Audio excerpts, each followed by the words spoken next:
Episode की शुरुआत में दिखाते हैं कि उसका क्रो उस पर अपना फाइनल अटैक करने वाला होता है।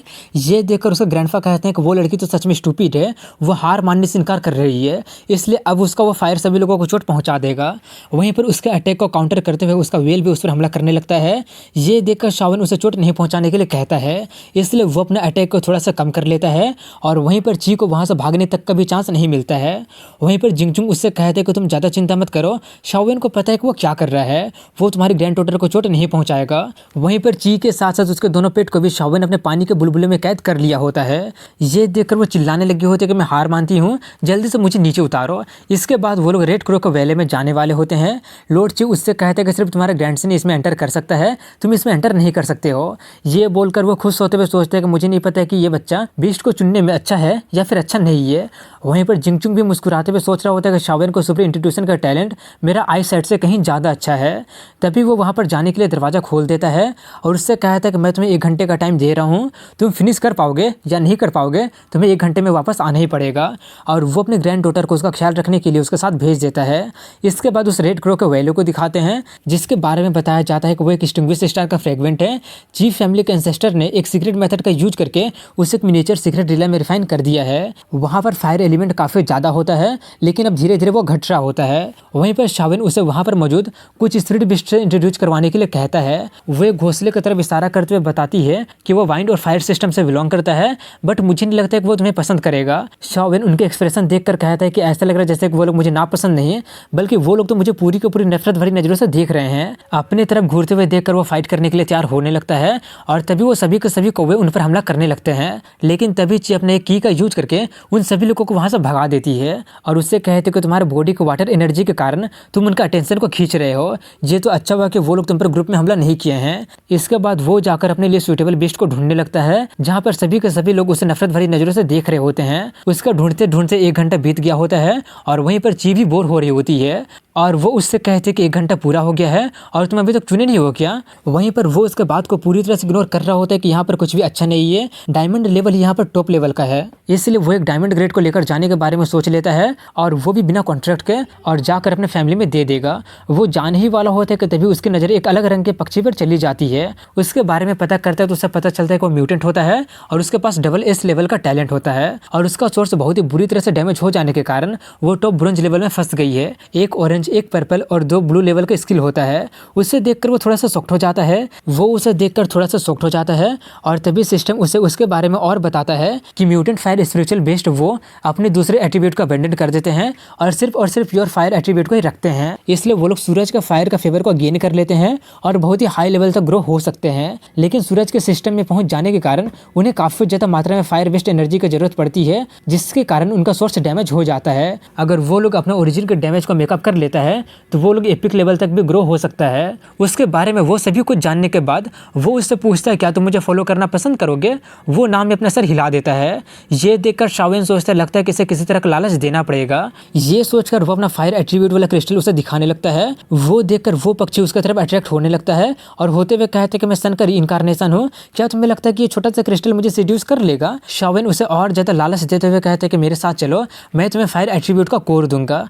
ये सुनकर उसका पसीना छूटने लगता है और वो पक्षी सोचता है कि वेल्थ और ऑनर के कारण मैं अपना डिग्निटी को नहीं बेचूंगा, मैं अपना डिसीजन नहीं बदलूंगा, बिल्कुल भी नहीं बदलूंगा, मैं कभी भी इस तरह का क्रिस्टल न्यूक्लियस का स्लेब नहीं बनूंगा, कोई मुझे सीड्यूस नहीं कर सकता है। लेकिन लास्ट में वो हार मान जाता है और कहता है ऐसा नहीं है कि मैं इसे रजिस्ट नहीं कर सकता हूँ, बल्कि वो जबरदस्ती कर रहा था, बहुत ही रोध हो रहा था, इसलिए मैं उसके साथ जाने के लिए तैयार हो गया हूँ और वैसे भी वो मुझे एक बहुत ही खूबसूरत चीज़ देने के लिए भी बोल रहा है, इसलिए मैं बस उसके साथ जाने के लिए तैयार हो गया हूँ। तभी वहाँ पर ची आकर उसे चलने के लिए कहती है। शाओवेन सोचते हैं कि रेड विंग क्रो को कल्टीवेट करने में लॉर्ड ची का एक्सपीरियंस काफ़ी ज़्यादा है, अगर वो इसे देखकर इसे ले जाने से मना करने लगेंगे तो मेरे लिए बहुत ही बड़ा परेशानी खड़ा हो जाएगा। ये सोचकर वो उसके साथ वहीं पर कॉन्ट्रैक्ट बनाने लगता है। ये देखकर ची काफ़ी ज़्यादा हैरान हो जाती है। वहीं पर वो पक्षी उसका वाटर सिस्टम का सारा एनर्जी को ऑब्जर्व करने लगता है, जिससे उसे काफ़ी ज़्यादा तकलीफ होने लगती है। ये देखकर जल्दी से ची उसका हेल्प करने लगती है और कुछ देर के बाद वो सक्सेसफुली अपना कॉन्ट्रैक्ट बना लेता है और सोच रहा होता है कि म्यूटेंट के साथ डायरेक्टली कॉन्ट्रैक्ट बनाना सच में काफ़ी ज़्यादा डेंजरस स्ट्रेस था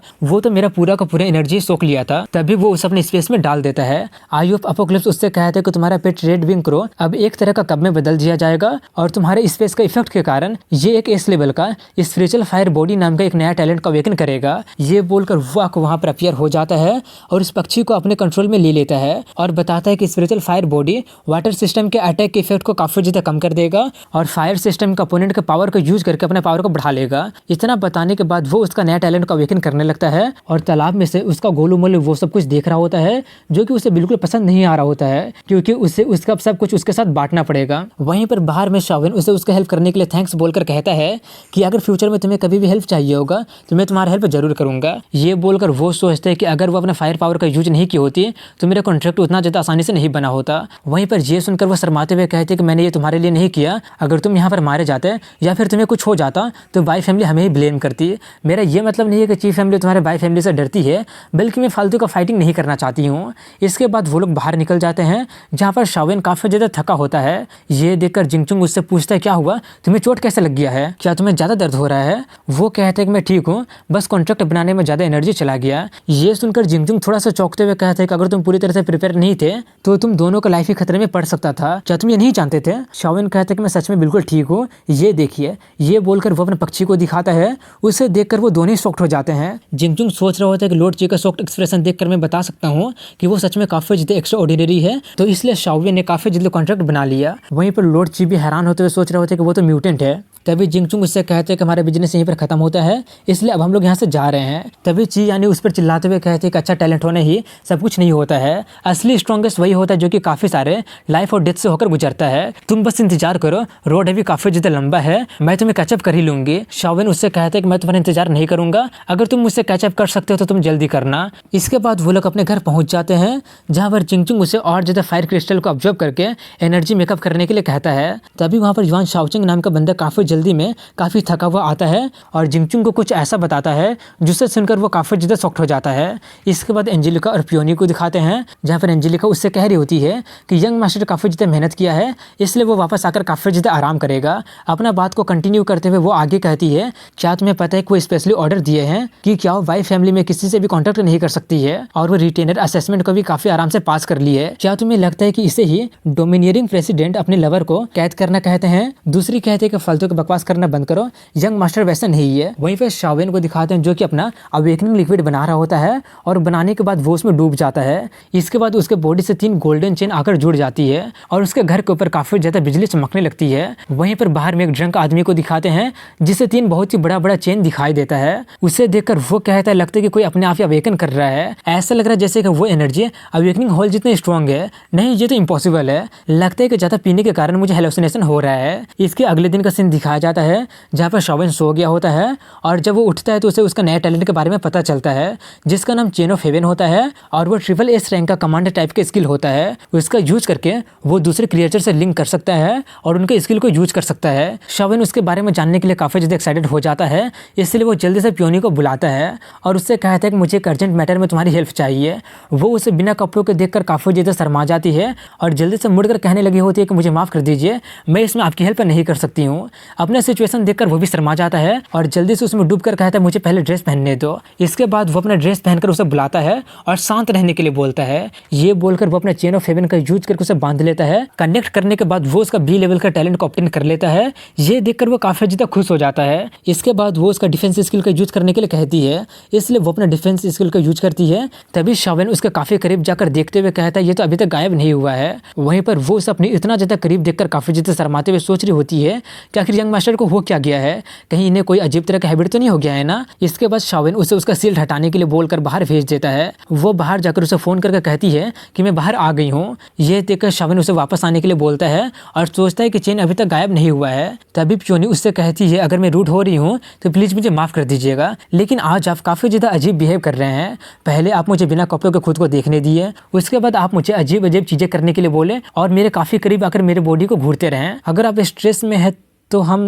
दोनों आपका हेल्प कर सकते हैं। ये सब वो काफ़ी शर्माते हुए उससे कहती है। वहीं पर ये सब सुनकर वो सोचता है आखिर वो बोल क्या रही है। इतना सोचने के बाद वो उससे कहता है कि क्या तुम्हें अपने आसपास कुछ दिखाई नहीं दे रहा है क्या? वो कहते मुझे तो कुछ दिखाई नहीं दे रहा है। ये सुनकर वो उससे कहता है ठीक है तुम वापस आ जाओ, और सोचता है तो इसका मतलब वो उसे देख नहीं सकती है। इसके बाद वो लिखने लगा होता है कि इसका 3 इफेक्ट है। पहला इफेक्ट ये है कि मैं चाहे जो भी करूँ सब्जेक्ट को चेन के बारे में बिल्कुल भी पता नहीं चलेगा। दूसरा इफेक्ट ये है कि मैं इसका यूज करके सब्जेक्ट का सभी टैलेंट का यूज कर सकता हूँ। और तीसरा इफेक्ट ये है कि सब्जेक्ट से कनेक्ट होने के बाद हम दोनों ही एक दूसरे का पावर यूज कर सकते हैं। लेकिन मैं चाहूँ तो उसे अपने पावर यूज ना करने देके सिर्फ उसका ही पावर यूज कर सकता हूँ।